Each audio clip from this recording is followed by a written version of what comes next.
apóstolo Paulo escreve um famosíssimo versículo, e com ele eu quero começar nossa ministração nessa noite. Ele diz assim, Romanos capítulo 12, versículo 2: não vos conformeis com este mundo.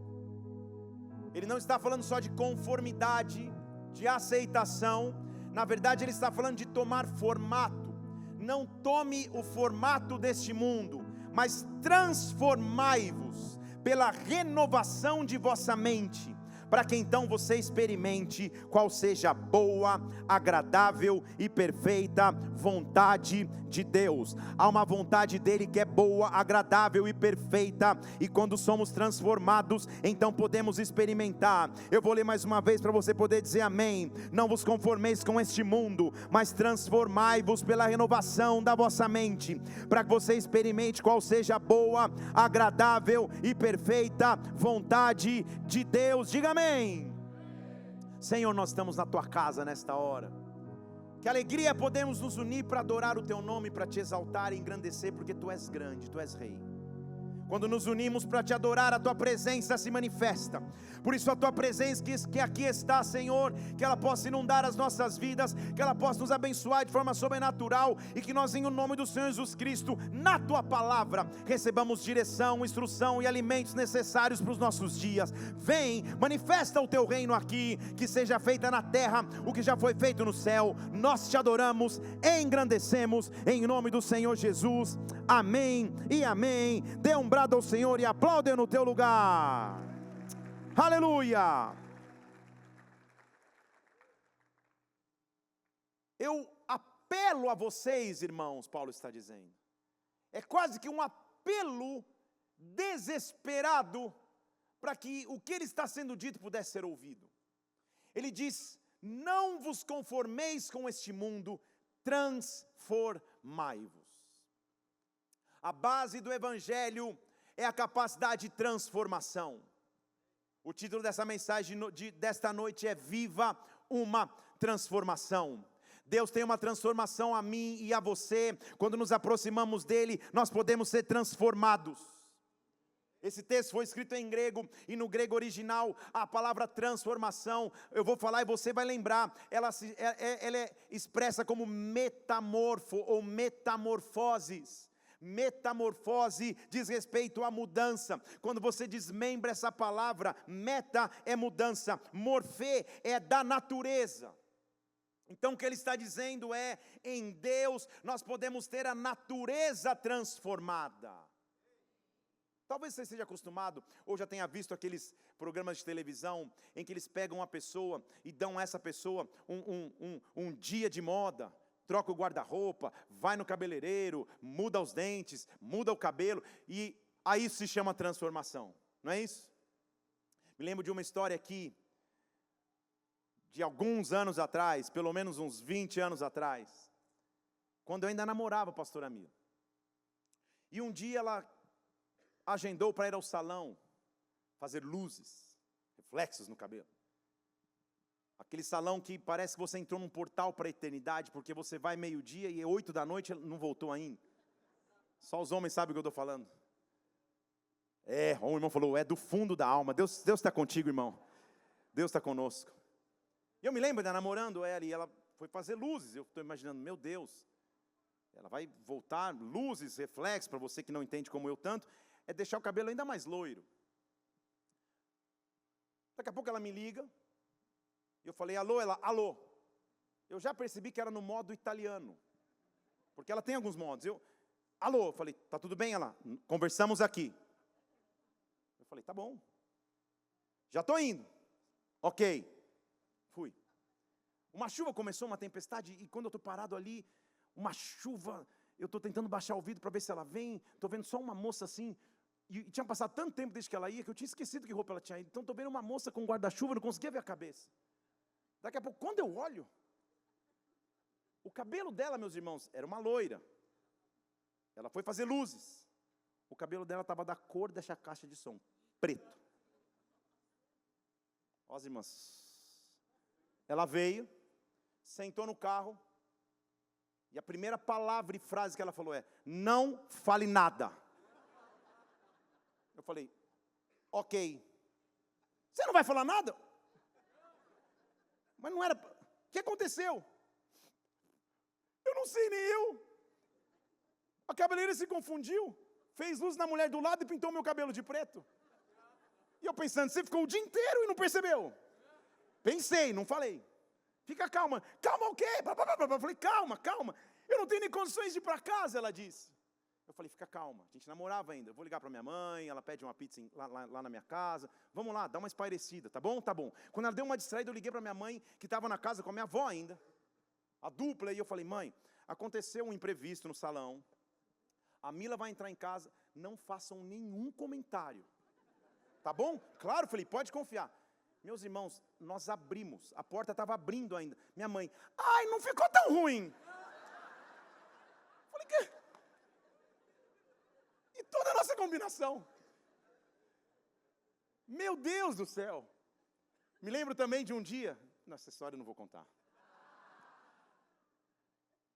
Tinha um irmão em Cristo querido, que era dono de uma fábrica e de um salão que era especializado em procedimentos estéticos na área da prótese capilar.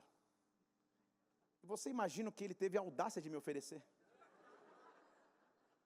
Prótese capilar é peruca, para se você não está entendendo. Eu falei para ele, meu irmão, não tem nenhuma possibilidade. De um domingo eu estar pregando careca e no domingo seguinte eu aparecer igual o Elvis. Não tem sentido. Eu não preciso dessa transformação. E ele insistia, não, pastor, eu falei, você pode até nadar. Eu falei, não estou pensando em nadar. É óbvio que essa transformação que a Bíblia está falando não é uma transformação física. Não é uma mudança de cor de cabelo, ou colocar cabelo ou tirar cabelo. Essa transformação é mais profunda. Quando a Bíblia está falando de transformação, ele está falando então de um processo que vai de dentro para fora. A metamorfose bíblica é a mudança da essência do ser humano. Em outras palavras, ele muda o meu pensamento, ele muda a minha realidade, ele expande a minha mentalidade. Eu passo a ter sonhos maiores, eu passo a ter expectativas de vida ainda maiores, eu passo a ter comportamentos melhores. Se eu falava de um jeito, agora eu não falo mais. Se eu agia de um jeito, agora eu não ajo mais. Eu sou transformado por Deus. Deus está nessa noite aqui, nos oferecendo a chance de transformação, a chance de crescimento, a chance de ir além. A Bíblia está cheia de relatos de transformação. Por exemplo, em Mateus capítulo 17, versículo 2, quando Jesus sobe num monte, a Bíblia diz que ele foi transfigurado diante dos seus discípulos e o rosto dele começou a resplandecer. Esse foi transfigurado é a mesma palavra. Ele sofreu uma metamorfose. Então o que a Bíblia está tentando dizer é o que tinha dentro de Jesus saiu, e pela primeira vez os discípulos viram a sua luz. Ele já carregava algo no seu interior. Quando uma transformação acontece, um novo nível de glória é revelado sobre nós, um novo nível de glória vem sobre as nossas vidas. Deus quer derramar sobre você, sobre mim, um novo nível de glória. O crente pode ser transformado todos os dias para experimentar uma vontade que vem de Deus. A palavra metamorfose, então, que eu já li a você em Romanos 12, 2, não é uma aparência exterior, na verdade é uma renovação interna. Deus quer mudar a nossa mentalidade. Nós às vezes crescemos com crenças limitantes. Essa mesma avó que eu mencionei, faleceu aos 96 anos, mas uma mulher de oração, aquelas top de oração. Contudo, com várias crenças limitantes, uma migrante nordestina que veio para São Paulo tentar a vida com as filhas, com a família, construiu com muito custo o legado familiar, mas era uma mulher de oração. E eu me lembro que qualquer coisa que eu falava, vó, isso, ela tinha um caderninho de oração que ela fala, filho, eu vou para o joelho. E quando ela era para o joelho, ela resolvia. Ela orava, ela buscava a Deus. Mas ela era fechada nas suas crenças limitantes. Eu me lembro que logo no advento do GPS, quando tinha GPS nos carros ainda, não o Waze, o aparelho de GPS. Um dia ela estava comigo no carro dirigindo, e eu digitei o endereço, apareceu no GPS, ela, Felipe, que foi, vó? Isso é coisa do inimigo. Cuidado, a Bíblia não diz nada, mas a Bíblia diz cuidado com o GPS, vó, cuidado. Como que ele sabe que eu estou aqui, como que esse carrinho está aqui, se a gente está aqui? Ela não conseguia entender. Me lembro que quando eu ia traduzir americanos na igreja, ela chegava para mim, cuidado, Felipe. Olha a frase dela, de alguém com muita cultura e com crenças bem expandidas. Gringo não é gente, Felipe, gringo não é gente. Ele vai te levar para lá, vai te sequestrar. Vó, é um pastor que eu estou traduzindo. Cuidado. Ele vinha falar com elas, falava com ela em inglês, ele, hello, how are you? Ela, e saia andando. Só de ver um ser humano falando uma língua que ela não entendia. Mas a mente dela foi expandindo. Daqui a pouco ela estava lá cozinhando uma feijoada, daqui a pouco ela estava lá aprendendo a falar God bless you, ainda rindo, ainda com medo do gringo, mas a mente foi expandindo. Ela era o tipo de pessoa que talvez você também teve na tua vida, que falava assim, Felipe, muito cuidado, suco de manga com leite é morte. Eu fico pensando, qual foi o estudo em Harvard que ela foi pesquisar? E eu me lembro que já com 26, 27 anos, adulto já, casado, um dia num restaurante com um gringo, que não é gente, comendo, ele pede um suco, o garçom traz uma jarra, ele toma um gole, eu tomo também. Eu falo, que suco gostoso, garçom, que suco é esse? O garçom, manga com leite, eu, morri.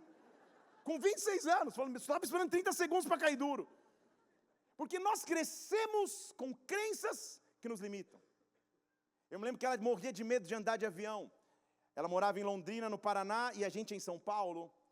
E ela vinha sempre de ônibus nos visitar. E um dia eu falei, vó, não é possível, eu viajo tanto de avião toda hora, eu vou te levar um dia. Então fui até Londrina, emiti um bilhete, falei, vamos juntos. Dei a mão e ela orando o tempo inteiro, daqui a pouco ela sentou, deu uma tranquilizada, falei, vó, quer reclinar na cadeira? Falou, não, é perigoso. Perigoso por quê? Mas ela não quis. Daqui a pouco ela ali, tensa, esperando, decolou, ela não falou nada, voou, ela não falou nada, pousou, ela não falou nada. Quando a gente parou, ela falou, e aí, já começou a voar? Eu falei, vó, nós já chegamos. Ela falou, rápido assim? Eu falei, é. Sabe o que aconteceu nas próximas vezes que ela queria vir até São Paulo? Meu bolso que o diga. Nunca mais entrou num ônibus, porque ela percebeu, meu Deus, eu ficava 12 horas num ônibus, para não sei aonde, vai para um lado, vai para o outro, eu posso chegar em 45 minutos. A mente dela expandiu. Quando a nossa mente passa a expandir, nós começamos a crer em coisas maiores. Deus quer mudar a tua mentalidade. Deixa eu falar para você em português. Não quer dizer que o local que você nasceu, que o acesso que você teve ou que não teve, que o estudo que você conseguiu ter ou que você não conseguiu ter, não é isso que determina onde você vai chegar. Quando você é transformado por Deus, Ele expande a tua mente, Ele expande a tua realidade e você passa a viver coisas grandes. Eu quero que você levante uma de suas mãos aos céus, viva uma transformação, projetos maiores, sonhos maiores, conquistas maiores, uma nova mentalidade que venha sobre ti agora. Oh meu Deus!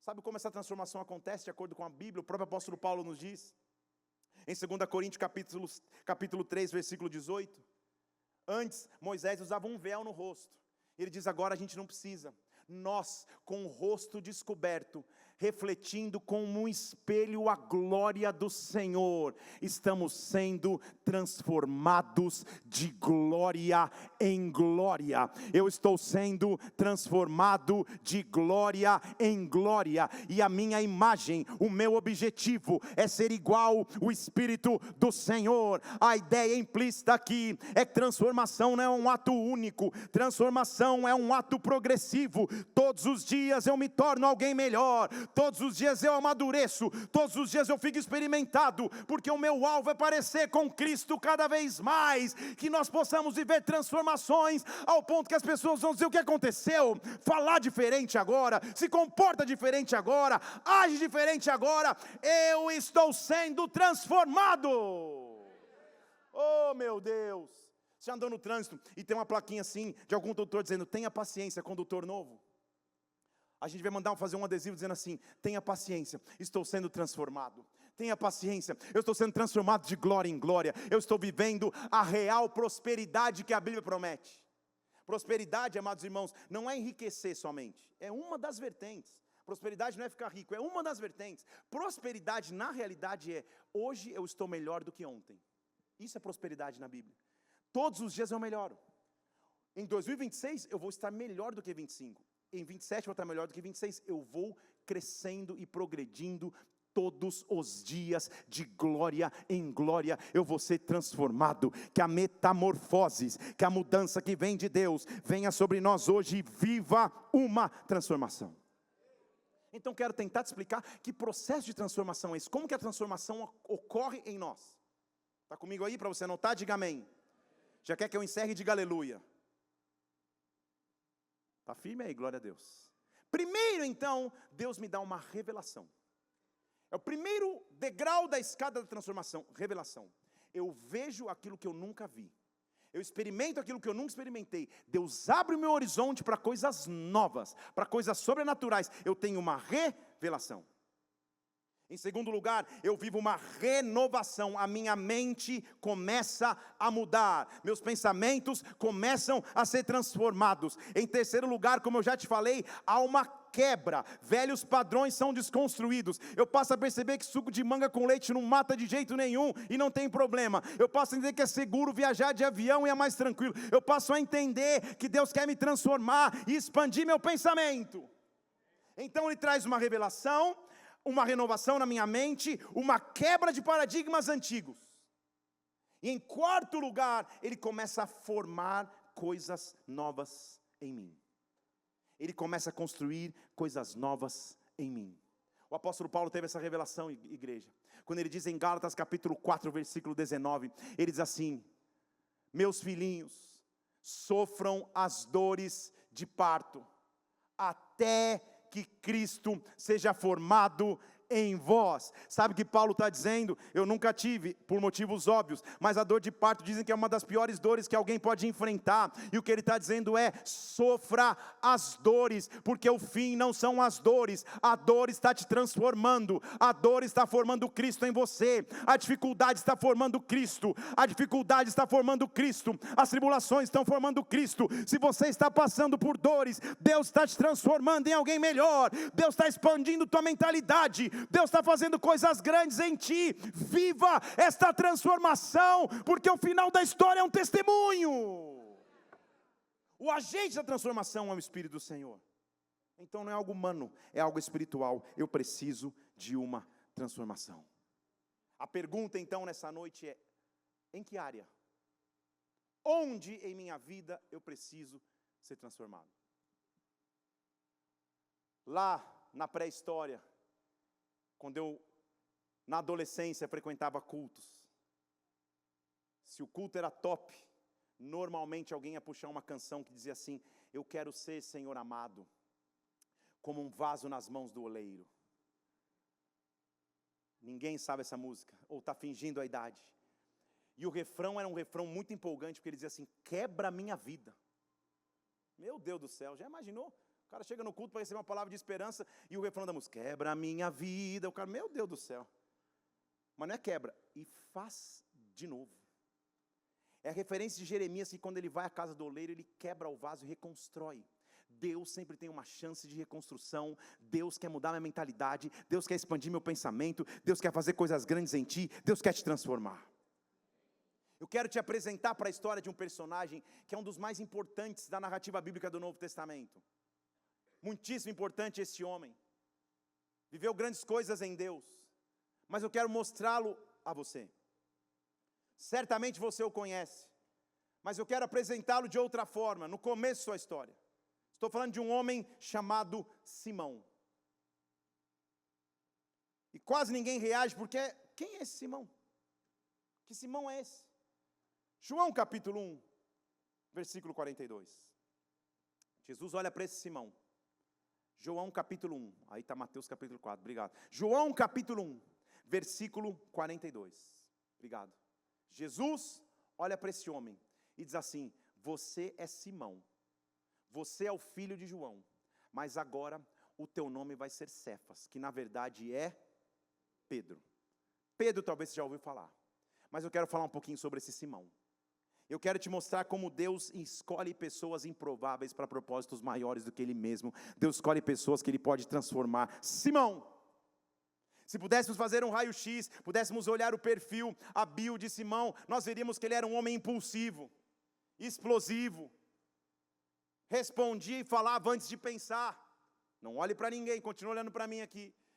Falava, às vezes acertava e às vezes errava feio. Ele era um cara difícil de ser domado, um cavalo selvagem, sem sela, sem instrutor, muitas vezes impulsivo, a maioria das vezes falando coisas fora de lugar. Simão, Deus o escolhe, Jesus com os seus olhos o busca, não numa instituição religiosa, não nas fileiras da sinagoga, não nas academias teológicas de Israel. Jesus o escolhe pescando. Um pescador rudimentar, sem quase nenhuma instrução, é escolhido por Deus, e Deus diz: eu sei que você é Simão, mas você vai ser chamado Pedro. Deus te vê ainda na fase Simão, porque Ele te prepara para a fase Pedro. Deixa eu falar mais uma vez, Deus é capaz de transformar qualquer história. E é tão interessante que Deus não precisa mudar a tua personalidade, na verdade Ele vai usar a tua personalidade. Não lute com a tua personalidade, Deus te fez assim. Deus fez da maneira que você é. Por exemplo, eu sou um cara, apesar de estar aqui em público com o microfone na mão, nos ajuntamentos sociais, eu não sou o cara que chega na rodinha, e aí galera, que beleza, uhul, conta uma piada, todo mundo ri. Não, eu normalmente, nos ambientes de pessoas que eu não conheço, sou mais reservado. Para numa sala de aeroporto, eu conversar com um desconhecido, sobre qualquer assunto, tem que vir um anjo me empurrar. Porque normalmente eu estou quieto na minha, escutando uma música, digitando alguma coisa no tablet. Normalmente pessoas assim casam com pessoas opostas, se é que você me entende. O que eu já vi a minha esposa conversando assuntos que eu fico perguntando por quê? Com desconhecidos na sala de aeroporto, que eu falo, por quê? Sabe uma coisa que não tem nada a ver, não, porque essa acetona é maravilhosa. Que acetona? Cada um tem a sua personalidade, estão aqui comigo? E na sua personalidade, Deus quer te usar desta maneira. Deus não precisa mudar quem você é, Ele precisa transformar do interior para fora. Na verdade, estou aqui para dizer que Deus te chamou exatamente porque sabia como você era. E você vai ser usado por Deus à tua maneira, da tua forma. Simão, eu te chamei. Mas o que Simão deu bola fora, você não imagina, meu irmão. Cada história se fala, meu Deus do céu. A mesma que eu acabei de ler ali. Pensa num momento que é o sobrenatural do sobrenatural. Simão num monte, Jesus com o rosto brilhando, aparece Elias, aparece Moisés, e Simão é o discípulo formado por Jesus. Está uma glória. Aí Simão fala, vamos fazer o seguinte, Senhor, que glória. Olha, ele vem falando sem nem pedir licença. Que glória maravilhosa, hein, Jesus. Vamos fazer o seguinte, vamos construir uma tenda para cada um de nós aqui, vamos morar aqui. Esqueceu da missão, esqueceu da morte de cruz, esqueceu dos paralíticos, esqueceu de tudo. Foi tão fora de hora a frase que ele falou, que Jesus nem responde e Deus o salva entrando na história, falando, este é o meu filho amado. Esquece que ele falou, nele eu tenho prazer. Simão. Não há registro bíblico que ele tenha pegado na espada nenhuma vez, ele nunca lutou de espada, ele era pescador. Mas na cabeça dele, quando vem pegar Jesus para levar para a cruz, na escuridão ele pega a espada da banha de um soldado, ele nunca pegou uma espada. Se você é bom de espada, você dá no meio da testa, prá, racha a cabeça no meio, ele é tão bom que ele erra e corta a orelha, ainda dá um mico de Jesus, fala para o Simão, pelo amor de Jesus sou eu, não me envergonhe, deixa essa orelha aí. Simão, estão aqui comigo? Mas Deus precisaria em algum momento desta explosão de Simão. Ele só precisava ser transformado. Viva uma transformação. Porque o mesmo Simão que dava bolas fora, teve um momento que Jesus precisava entender se os seus discípulos sabiam quem ele era. Ele não podia se autoproclamar Messias, senão ele morreria a pedradas, de acordo com a lei de Moisés. Então, ele ficava meio, curava, não conta nada para ninguém. Faz isso, não fale nada agora. Mas um dia, só com seus discípulos, em Mateus capítulo 16, versículo 13, ele diz assim, olha, quando ele chega nas regiões de Cesareia de Filipe, Mateus 16, 13, ele começa a interrogar os discípulos. E ele pergunta assim, discípulos, quem que os filhos do homem dizem que eu sou? Quem que os homens, dizem que eu sou o filho do homem? Quem que eu sou? Só para ver se vocês sabem. Uns falaram que é João, responderam Batista, outros estão dizendo que você é Elias, outros estão falando que você é Jeremias, ou que é algum dos profetas, ninguém está entendendo direito. Aí Jesus fala, não, vocês que andam comigo, quem vocês dizem que eu sou? Você tem uma chance para acertar. Não foi Filipe, não foi Tiago, não foi André, não foi nenhum dos discípulos. Um primeiro já levantou a mão e falou, eu sei, amado mestre, eu sei. O impulsivo já, eu sei. Tu és o Cristo, o Filho do Deus vivo. Ah, meu Deus, mais uma vez, tu és o Cristo, o Filho do Deus vivo. Ele brada para quem quisesse ouvir, eu sei quem você é. Sabe o que Jesus responde para ele? Você é feliz. Você é abençoado. Pode ir para o próximo versículo. Bem-aventurado você é. Mas olha que interessante. Ele chama pelo nome da raiz. Ele não chama pelo nome novo. Vou falar de novo. Bem-aventurado você é, Simão. Simão, porque não foi carne e nem sangue que te revelou, mas foi o meu Pai que está no céu. Sabe o que ele está dizendo? Você continua sendo o mesmo Simão que eu chamei, mas você está sendo transformado todos os dias. Você conseguiu acessar o Pai, você conseguiu receber a revelação do Pai, você conseguiu receber do Pai instrução. Eu estou sendo transformado. Quando eu sou transformado por Deus, oh meu Pai, quando eu sou transformado por Ele, a minha vida passa a andar de forma diferente. Não importa quem eu era, importa quem Ele está me transformando. Ele olha para Simão e diz: eu sei que você é Pedro, mas é sobre esta pedra que eu vou edificar a minha igreja. Você fala: não estou entendendo. Então quer dizer, se você ler rápido, você acha que a igreja está edificada sobre Pedro? Não, não é isso que ele está dizendo. Ele está fazendo um jogo de palavras. Ele está dizendo: tu és Petros, que é alguém duro, alguém sólido. Sobre esta pedra, sobre esta pedra, a igreja vai estar estabelecida. Pedro ouviu uma revelação que homem nenhum na face da terra ouviu. Na face a face com Jesus, ele teve uma revelação que o transformou. Pedro, você está olhando diante daquele cuja qual a igreja vai estar estabelecida. Pedro, você, eu sei que é Simão, mas você está sendo transformado por mim. Viva uma transformação. A história de Pedro nos ensina que existe vida depois do erro. Ninguém disse amém, então, em solidariedade a mim que já errei, vocês que nunca erraram, eu vou falar de novo para você dizer amém, para eu ficar feliz. A história de Pedro nos ensina que existe vida depois do erro. Melhorou. Melhorou. Pedro está sendo transformado por Deus. É tão interessante quando você vê nesse mesmo capítulo, alguns versículos antes é Pedro, o cara que vive a revelação. Pedro, ninguém acessou isso aí, não foi nem carne nem sangue, foi meu Pai que está nos céus. Meu Deus, você teve a revelação plena. No mesmo capítulo, Pedro já dá uma na trave fora. Porque ele fala: não, Jesus, jamais você vai passar na cruz. Jesus fala: sai daqui, Satanás. No mesmo capítulo. Porque você está tentando virar escândalo para mim, tentando me impedir da minha missão. Sabe, Jesus estava mostrando: Pedro, com o meu espírito você tem revelação do Pai. Sem o meu espírito, só na tua personalidade, sai daqui, Satanás. Estão aqui?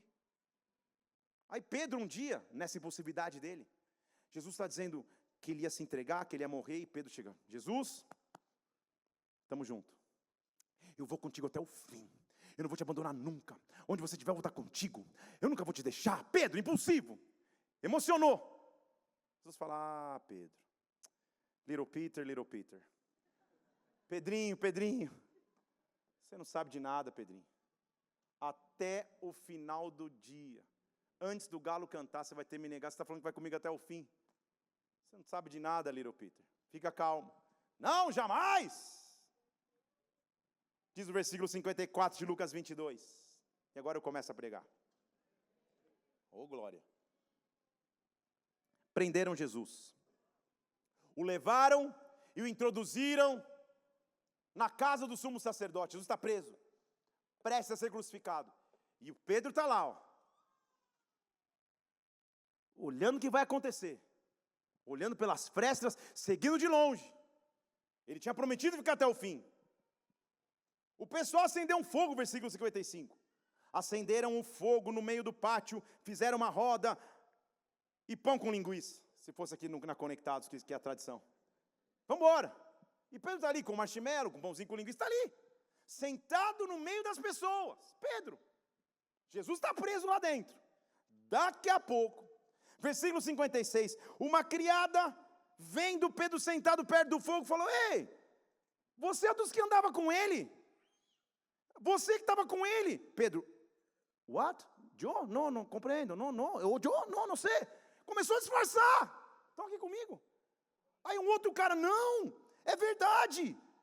Põe lá o versículo 58. Não, eu sei, você é um deles. Pedro: não, I'm not dog no, na tradução de hoje. Não sou eu não, de jeito nenhum. Aí pela terceira vez. Quantas vezes?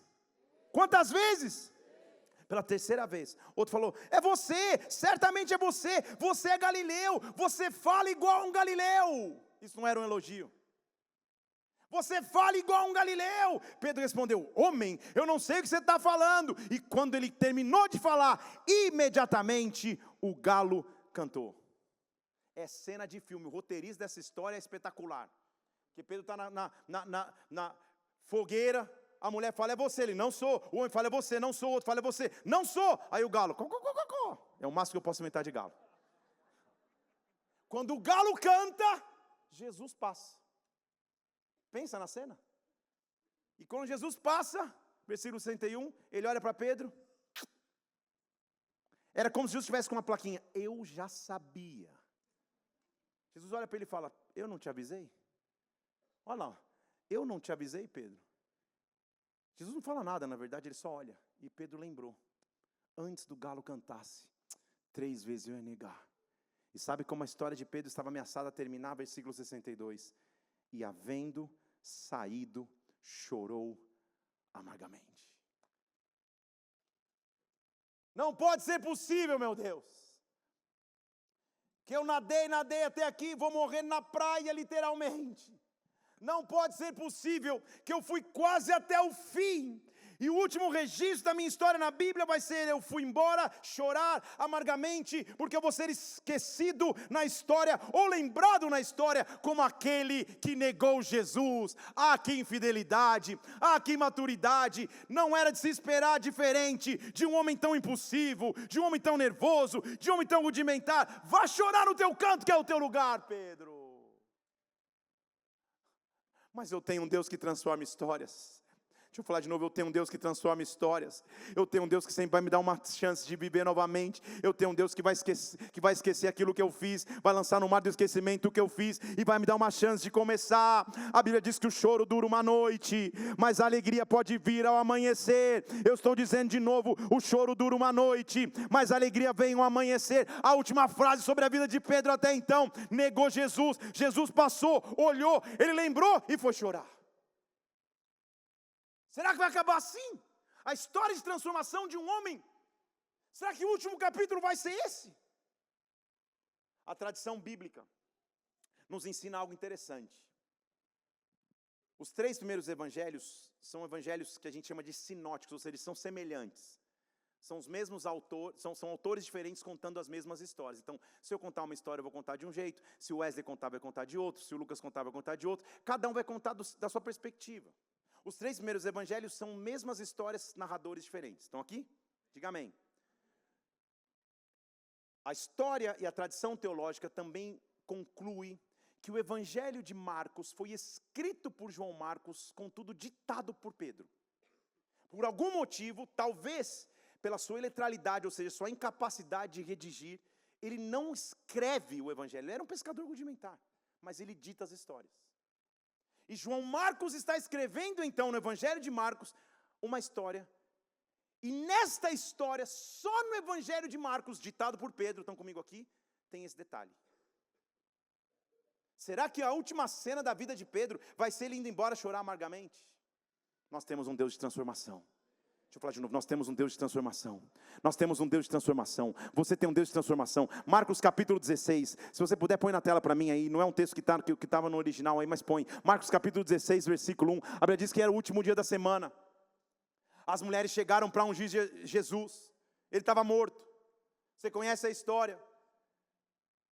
Ele, versículo 6, se eu não me engano, o anjo diz para ela, olha, faz o seguinte, vocês estão procurando Jesus, o Nazareno, que morreu, mas ele não está mais aqui, ele ressuscitou, veja o local onde o puseram.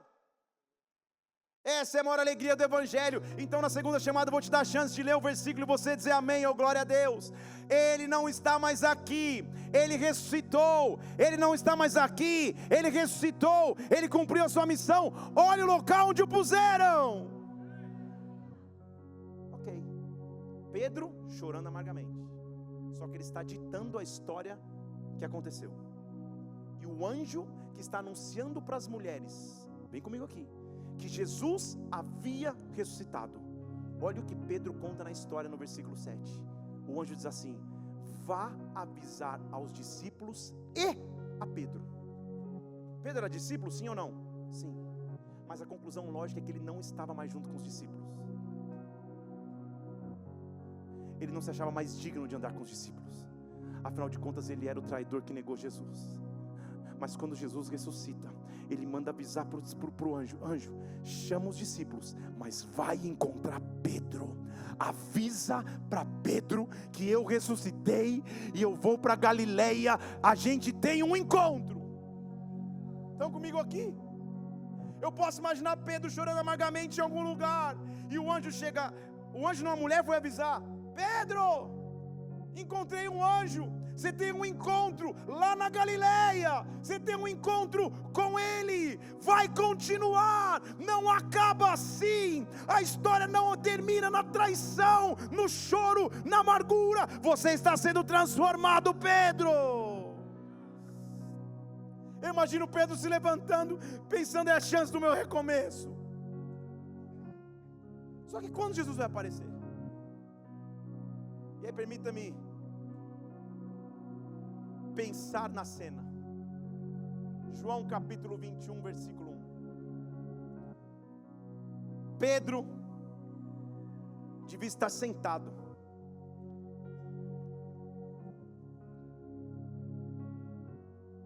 na frente do mar de Tiberíades. Mar de Tiberíades também é o lago de Genezaré, também é o mar da Galileia. Talvez você já ouviu falar desse nome. Neste mar, então, foi neste mar, às margens desse mar, que Pedro foi chamado para a grande pesca. Foi neste mar que, às margens dele, Jesus multiplicou pães e peixes. Neste mar, Pedro andou sobre as águas e Jesus também. Então Pedro está diante da história que foi. Estão aqui comigo? Ele está olhando para a história, e talvez no seu coração pensando: o melhor já foi, o melhor eu já vivi, que história linda, que 3 anos maravilhosos nós tivemos com ele, mas já foi. Ele estava olhando para o registro de grandes coisas, e quando nós achamos que o passado vai ser mais importante que o futuro, nós corremos o risco de tomar a decisão que Pedro tomou. Porque a Bíblia diz que os discípulos estavam reunidos ali, sentados olhando para o lago. O versículo 2 descreve quem estava ali: Tomé, Pedro, Natanael, os filhos de Zebedeu, Tiago e João, estão ali. E outros 2 discípulos, estava todo mundo sentado. Preste muita atenção, Pedro está olhando para um lago que representa o passado. E quando eu começo a achar que o passado foi melhor do que meu futuro, a minha tendência é voltar para o passado. Porque sabe o que Pedro olha para os discípulos e diz assim? Versículo 3, olha o que ele diz: eu vou pescar. Não tem nenhum registro, desde o momento que ele foi chamado por Jesus, que ele tenha pescado nem por lazer. Agora, pescar para Pedro não era lazer, não era diversão. Pescar para Pedro era profissão e subsistência. Vou pescar para Pedro significava dizer: gente, que legal o tempo que nós vivemos, que maravilha que passamos com Jesus, mas agora vamos trabalhar, cada um por si, eu vou voltar para a pesca. Não tem mais o que eu fazer. Jesus morreu, ressuscitou como disse, mas e agora? Eu vou é pescar, eu vou voltar para o meu passado. Ué, mas Pedro, você não é o cara que Jesus falou que iria te fazer pescador de homens? Você está tentando voltar para trás? Por que você está pensando em desistir? Porque tudo que você olha é lembrança do passado. Você está sendo transformado. Eles sabem pescar, eles são pescadores profissionais. Vocês estão comigo aqui? A Bíblia diz que eles pescam a noite toda. Pescam, pescam, pescam e não apanham nada. Agora a frustração é dupla. Agora nem pescar mais eu sei. Agora quem sou eu? Se eu não sou mais apóstolo de Jesus, se nem mais pescador eu sou, e agora? E agora? Será que toda a minha história de transformação termina aí? Na noite não apanharam nada, mas o choro que dura uma noite. Eu estou dizendo aqui que o choro que dura uma noite pode ser substituído por uma alegria que vem ao amanhecer. Pedro está dizendo, talvez as melhores lembranças ficaram para trás, talvez os melhores dias estão lá atrás, talvez a melhor história ficou lá atrás, tantas coisas eu vivi, e agora eu vou tentar pescar. Ele tenta e não pega nada. E diz o versículo 4, no romper da manhã, Jesus, oh meu Deus, Jesus, tinha alguém de pé lá na praia. Jesus estava na praia, mas olha muito o que o versículo está dizendo. Porém, os discípulos não sabiam quem ele era. Como? Se eles andaram com Jesus por 3 anos, quem estava ali naquela praia era um Jesus transformado. Quem estava ali naquela praia era um Jesus glorificado. Quem estava ali naquela praia era alguém novo. Era o símbolo da transformação. Ei!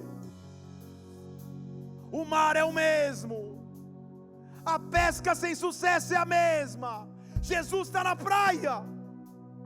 E no versículo 5, como eu amo Jesus, porque ele ainda tem senso de humor. Ele diz, ei filhinhos, vocês não tem nada para comer? E um pescador profissional envergonhado tem que falar, não. Aí Jesus, versículo 6 diz assim, lança a rede. Opa, eu já ouvi isso em algum momento, eu já ouvi isso em algum lugar, eu já ouvi essa voz que me chamou nessa mesma praia, eu já ouvi, lança a rede, calma aí, essa voz eu conheço, eu não estou conhecendo o físico, está transformado, mas esse comando eu sei quem deu, lança a rede do lado do barco, porque quando você lançar, a pesca vai vir. A Bíblia diz que eles lançaram sem questionar, e começaram a puxar as redes, porque grande era a quantidade de peixes.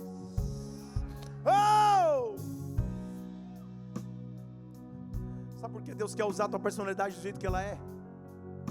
Porque quando isso acontece, a Bíblia diz no próximo versículo, que o discípulo que Jesus amava, esse é João, ele disse para Pedro, Pedro, é o Senhor. Como eu amo Pedro, e sua impulsividade, que ele não espera. Sabe o que ele faz? Ele pula na água. Para você pescar, você tem que estar um pouquinho fundo. Ele pula na água. Pedro estava sem camisa, pescando, ele só coloca a túnica, porque eu vou encontrar o meu mestre de novo, eu vou encontrar aquele que eu falhei, mas é capaz de me dar vida, eu vou encontrar aquele que é capaz de me transformar. Ele põe a túnica, ele se prepara, ele pula na água, ele sai nadando no mar. A Bíblia diz que ele se lançou no mar, ele tinha que encontrar alguém. Oh meu Deus, os outros discípulos vieram no barquinho, puxando a rede com peixes. Põe o próximo versículo. E Pedro já saiu nadando direto. Quando eles estavam cerca de 200 côvados, saltaram na terra, presta atenção, e viram um peixe na brasa, com um pãozinho na manteiga. Estão aqui comigo? Jesus estava dizendo, vocês podem escolher agora, ou vocês pescam sozinho, achando que a sobrevivência vem daí, ou vocês confiam em mim, e sempre vai ter uma mesa preparada para vocês. Vocês escolham, porque quem eu chamo eu cuido, quem eu chamo eu separo, quem eu chamo eu trago provisão. Tem uma mesa preparada para você aqui. Oh, meus irmãos, o que eu vou te mostrar aqui, para mim, é um dos diálogos mais bonitos da Bíblia. Eu prego a palavra há 30 anos, não tem como pregar esse trecho e não me emocionar. A resposta é 3. Quantas vezes Pedro negou Jesus? Quantas? Jesus aparece. Só mais um pouquinho aqui, obrigado, Lucas. O pão está ali, o peixe está preparado. Eles terminam de comer. E no versículo 15, Jesus olha para todos, mas para Pedro ele diz, Pedro, você me ama? Não há nenhuma menção do erro. Não há nenhuma pergunta, Pedro, o que é isso? Por que você me... Nada. Não há nenhuma pergunta sobre o erro. Ele só pergunta da essência. Mas olha o que ele diz. Pedro, você me ama mais do que estes. Jesus não ia fazer uma divisão entre os discípulos. Ele não tá... estes não são os discípulos que ele está falando. Sabe o que é estes no original grego? Estes instrumentos de pesca. Jesus olha para a rede, olha para o barco e diz: Pedro, você me ama mais que o teu passado? Você me ama mais do que isso? Sim, Senhor, eu te amo. Então faz o seguinte: cuida dos meus cordeirinhos. Cordeirinho é filhote de ovelha. Jesus começa dando a missão, então cuida das crianças. O que é mais precioso para mim, que eu disse que o reino é delas, cuida delas, Pedro. Eu quero te mostrar o quanto eu confio em você, cuida delas. Quantas vezes Pedro negou Jesus? Quantas vezes? Tornou a perguntar, versículo 16: Simão, você me ama? Percebe que ele está chamando do nome da natureza transformada. Você me ama? Sim, Senhor, o Senhor sabe que eu te amo, então cuida agora do meu rebanho. Quantas vezes Pedro negou Jesus? Versículo 17: pela terceira vez, você entende o que Jesus está fazendo? Pedro, para cada vez que você me negou, eu estou te dando a chance de dizer que você me ama. Para cada vez que você errou, eu estou te dando a chance de começar. Pela terceira vez eu vou perguntar: você me ama?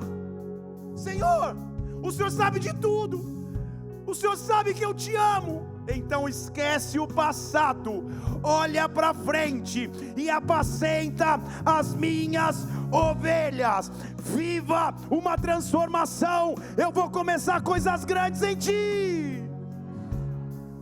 Se você aqui é o som da minha voz, pudesse entender que Deus tem coisas grandes para você, que você vai ser transformado por Deus, que o teu passado não vai ser maior que o teu futuro.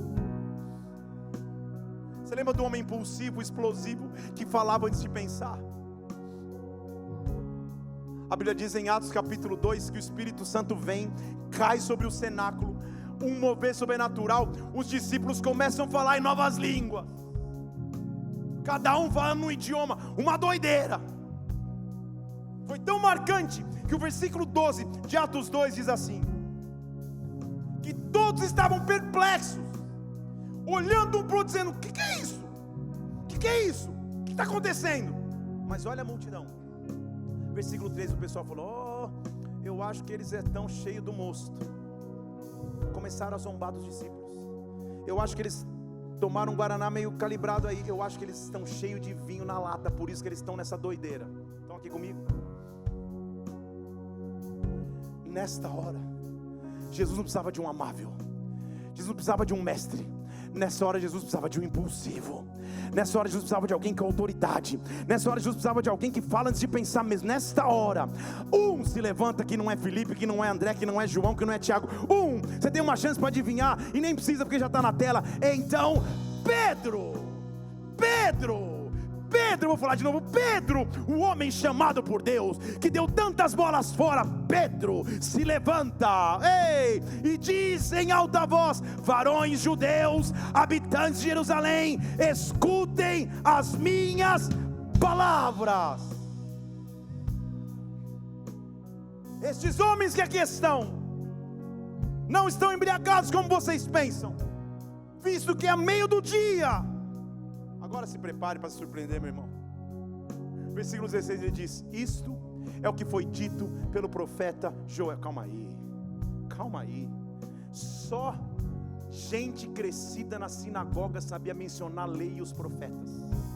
Eu estou falando de um pescador iletrado. Ele se levanta com a eloquência de um rabino judaico, falando dos profetas para a plateia judia. Amados irmãos, pensa em Pedro, gente. Pedro, o pescador doido que ninguém dava futuro, ele está em Jerusalém de pé. Amados irmãos, isso, vocês conhecem a história, como eu também. Isso é o que diz Joel.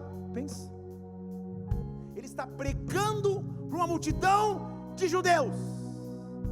Ele diz: lembre que Joel falou que nos últimos dias o Espírito Santo viria e derramaria sobre toda a carne. Os filhos e filhas profetizariam, os ancebos, os velhos, os jovens teriam visões, os anciãos teriam sonhos. Isso que está acontecendo aqui é o derramar do Espírito Santo. Pedro começa a pegar com unção, com autoridade, com poder. Já selei, talvez eu pregue sobre o discurso de Pedro. Você fala: meu Deus, que homem é esse?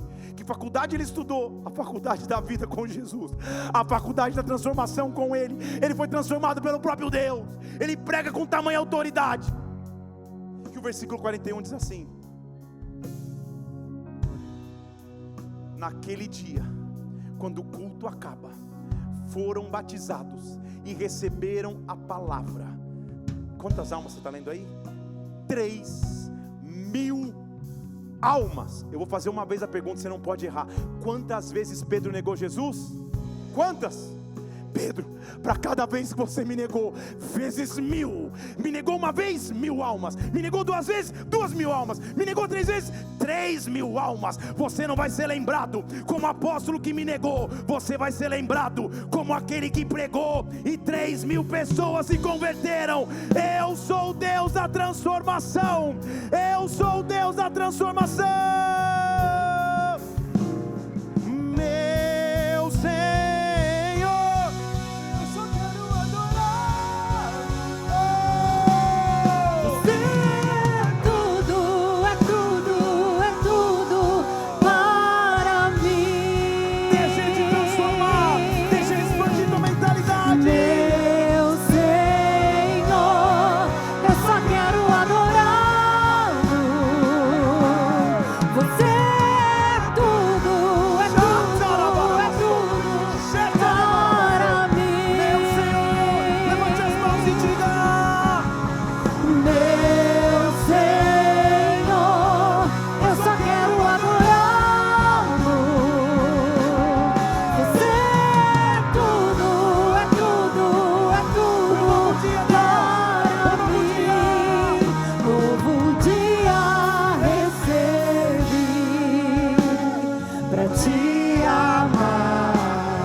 transformar. Como eu já disse, eu sou uma pessoa quieta. Se você me conhecesse na adolescência, mais quieto ainda. No canto de uma igreja, talvez com óculos, tocando meu contrabaixo. Se alguém dissesse que aquele menino, que até os 22 anos tinha nem viajado de avião pela primeira vez, se tornaria um pregador da palavra, pregando em nações, de dizer, isso é profetada das boas. Não para o Deus que é capaz de transformar. A tua condição presente não determina o futuro que Deus tem para você. Há uma presença de Deus aqui, porque o Deus de transformação está aqui nesse lugar. Se Ele transformou a Pedro, Ele pode transformar qualquer história.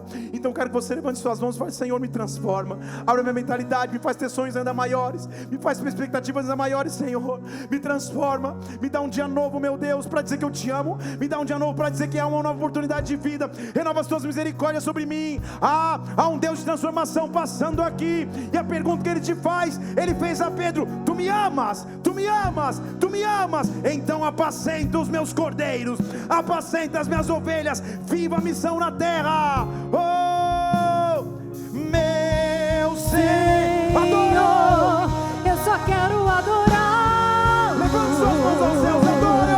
Você é tudo, é tudo, é tudo para mim. Levante as mãos e adoro.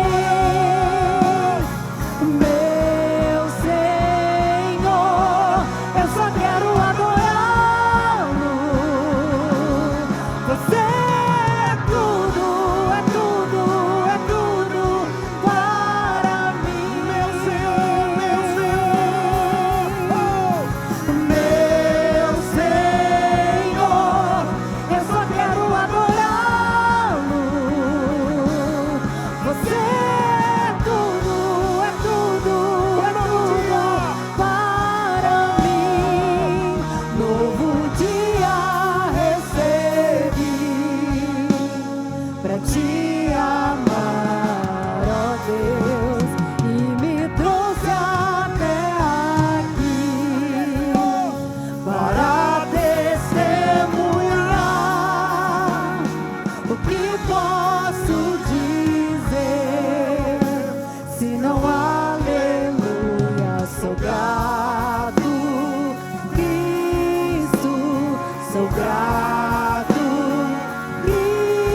O oleiro está aqui para construir vasos. Eu quero que você adore o Senhor, dizendo: meu Senhor, eu quero te adorá-lo. Eu quero te adorá-lo. Nós vamos dizer isso como igreja. Deus está te transformando, expandindo tua mentalidade.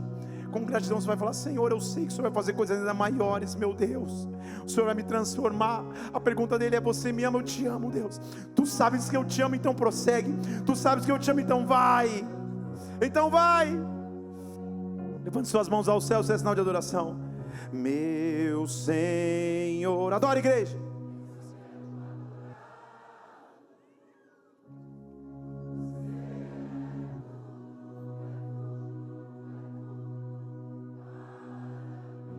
Aumenta a tua voz 10 vezes. Adore comigo, vamos, vamos. Meu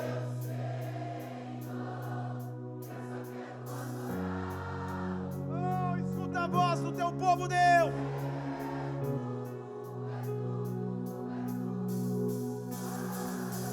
Meu Senhor, meu Senhor, Meu Senhor, eu só quero adorá-lo.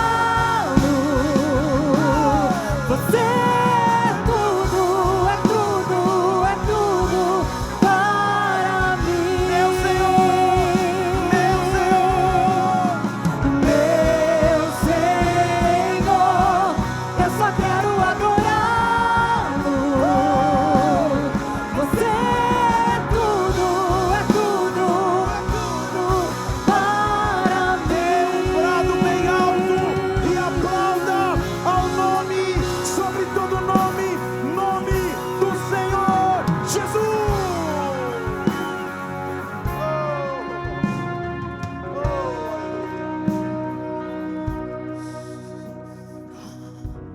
Tem uma atmosfera de Deus hoje aqui para transformação. Então se apresente para ser transformado por Ele. Por Ele.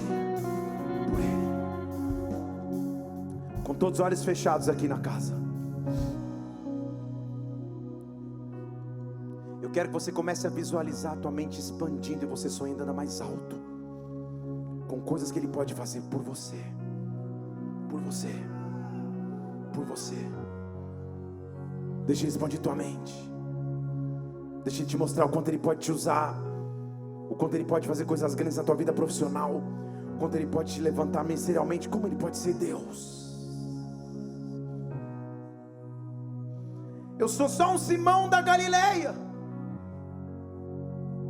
pescador rudimentar. Mal você sabe que depois do Pentecostes o pregador é você. Que depois do derramar o pregador é você. E 3.000 vidas vão se converter numa pregação só. Você não sabe o que Deus pode fazer na tua vida. Tu me amas? Eu te amo, Senhor. Então prossegue para coisas grandes. Eu quero deixar você na presença de Deus agora. Apresenta áreas para ser transformadas por Ele. Oh, meu Deus.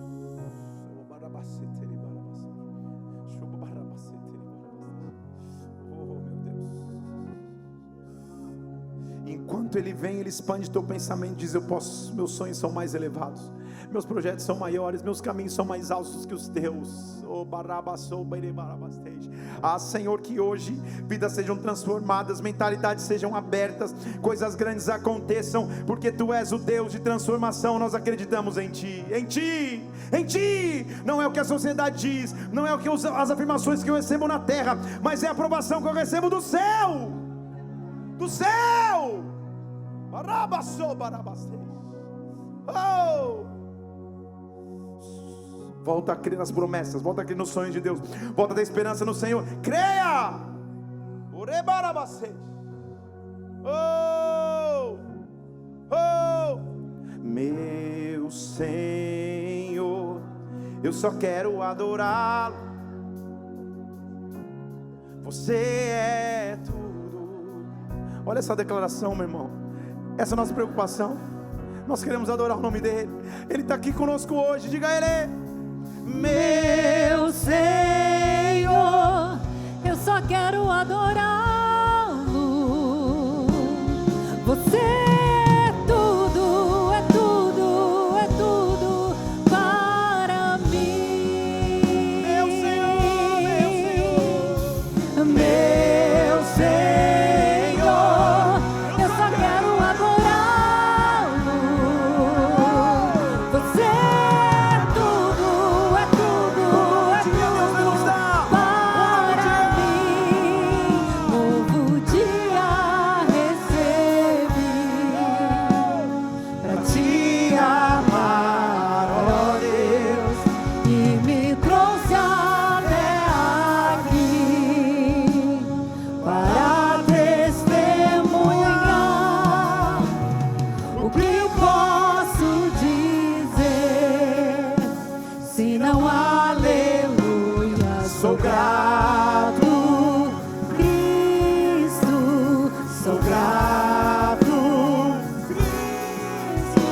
sou grato, Cristo. Bravo ao Senhor, e adoro neste lugar, porque Ele é grande, grande, grande, grande, grande e grande. Recebi.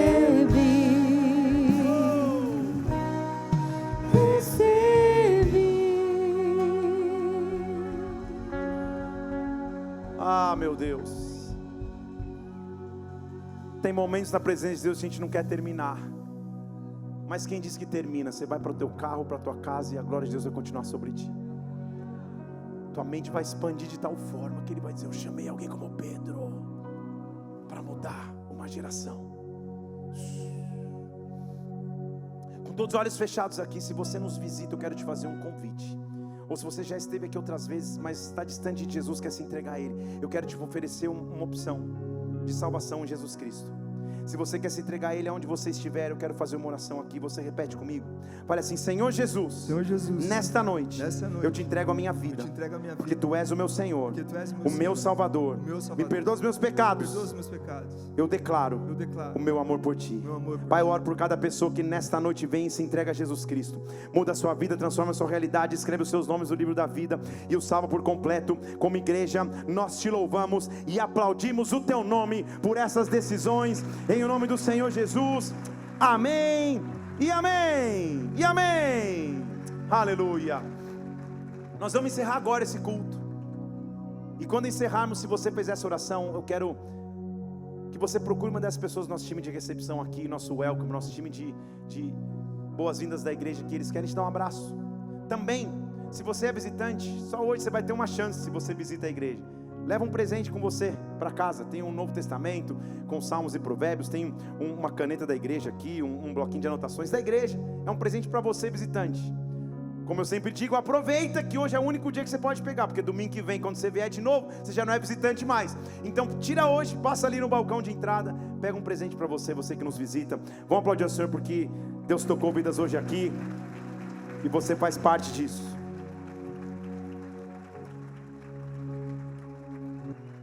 Eu estou vendo pessoas transformadas. Deixa eu falar de novo. Eu estou vendo pessoas transformadas. Olha para alguém do teu lado e diz: você já está um pouquinho diferente. Você está um pouco diferente. Você está sendo transformado de glória em glória, de glória em glória, conectados. Vive essa transformação. Que o amor de Deus Pai, que a graça do Senhor Jesus Cristo, que a unção majestosa do Espírito Santo repouse sobre a tua vida. Vai para uma semana abençoada. Vive essa transformação em Deus. Dá um brado ao Senhor. Deus te abençoe. Deus te abençoe, meu Senhor.